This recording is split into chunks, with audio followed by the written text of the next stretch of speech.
Sobat Doknin, ketemu lagi bersama Dr. Nina Agustin, spesialis orto. Kali ini kita akan membahas mengenai mitos dan fakta tentang retainer. Buat yang sudah memakai behel gigi pasti udah tahu artinya retainer ya. Tapi buat yang nggak ngerti retainer itu, apa sih retainer itu? Jadi retainer adalah alat yang dipakai setelah selesai perawatan orto atau perawatan behel yang bertujuan agar gigi yang sudah diperbaiki posisinya tidak bergeser atau tidak berantakan lagi. Jadi fungsi dari retainer ini adalah agar tetap menjaga posisi gigi tetap stabil dan tidak terjadi relapse atau kembali ke posisi gigi sebelum perawatan behel. Retainer gigi ada dua jenis macamnya, ada yang permanen dan juga ada yang lepasan. Kapan memilih retainer yang lepasan dan juga yang permanen? Semuanya tergantung dari kasus dan kebutuhan. Kelebihan dari jenis retainer yang lepasan atau removable adalah mudah dilepas ketika ingin makan dan menyikat gigi. Yang kedua, lebih nyaman untuk dipakai, dan ketiga, lebih gampang dibersihkan. Sementara kelemahan dari retainer ini adalah mudah rusak jika dibiarkan dan tidak dirawat. Yang kedua, munculnya bakteri pada retainer dan dapat menyebabkan produksi air liur yang berlebihan. Dan juga retainer removable ini tergantung dari kooperatif enggaknya dari pasien.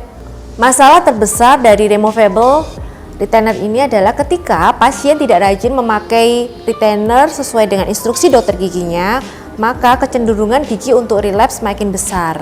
Karena pasien males pakai atau memakainya nggak rajin, gampang dilepas, terus nggak dipasang lagi.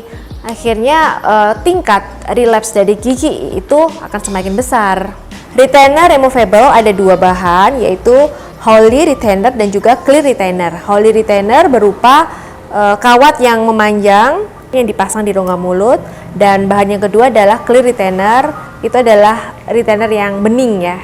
Jenis retainer plastik ini sering disebut juga retainer vakum atau bening.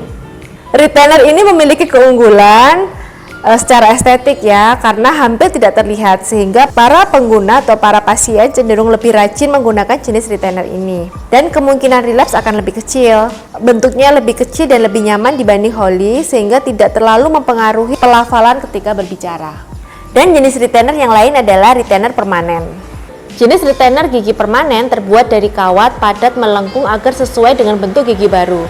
Kawat akan direkatkan langsung ke bagian dalam gigi agar tidak bergerak. Kenapa retainer ini disebut retainer permanen? Karena tidak bisa dilepas kecuali dokter gigi. Jenis retainer ini umumnya direkomendasikan oleh dokter gigi untuk digunakan oleh orang-orang dengan peluang relapse yang lebih tinggi. Seperti anak kecil yang kurang kooperatif dalam memakai retainer. Keunggulan dari retainer gigi permanen yang pertama adalah tidak mudah terlihat, tidak mempengaruhi sedikit pun pelafalan saat berbicara, merekat terus pada gigi sehingga tidak ada kesempatan untuk hilang atau tidak dipakai, dan tidak mudah rusak. Selain kelebihan tadi, juga ada kekurangan pemakaian dari retainer permanen. Retainer yang tidak dapat dilepas sehingga mungkin membuat penggunanya tidak nyaman dan berpotensi membuat gusi iritasi. So, konsultasikan dulu ke dokter gigi kamu untuk menentukan kapan memakai retainer dan jenis retainer yang mana.